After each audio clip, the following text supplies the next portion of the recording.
Eh bien, ils l'ont fait. Le gouvernement de gauche espagnol a pris une décision énorme, vraiment énorme. Et bien sûr, c'est un gouvernement qui est en faveur d'une armée européenne. Ils se sont prononcés en faveur de cela. Vous avez aussi vu le Premier ministre espagnol parler de la possibilité d'interdire aux citoyens non européens d'acheter des maisons en Espagne. Et en même temps, ils ont pris cette décision assez radicale. Et c'est cela. 500 000 migrants sans papier et en situation irrégulière vont se voir accorder un statut légal. Ce sera un plan accéléré.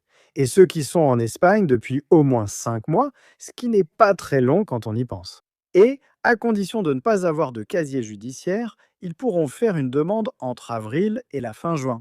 Le plan a été adopté par décret royal contournant le Parlement. Ici, les conservateurs, notamment le Parti populaire, critiquent. Dans l'Espagne socialiste, l'illégalité était récompensée. Vous avez aussi le parti Vox à droite, qui dit qu'il va en fait faire appel de cette décision et affirme que contourner le Parlement sur ce sujet est inacceptable.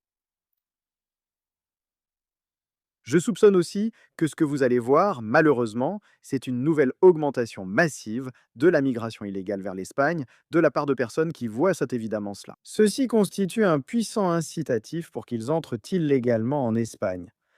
Mais qu'en pense l'opinion publique espagnole? Eh bien, nous avons récemment assisté à une élection en Estrémadure, et vous avez vu les socialistes là-bas, le parti de Pedro Sánchez, le Premier ministre espagnol, obtenir en fait leur pire résultat de tous les temps. Vous avez vu le parti Vox, ils ont plus que doublé leurs sièges, tandis que les conservateurs remportent le plus de sièges au total. Oui, c'est une décision radicale.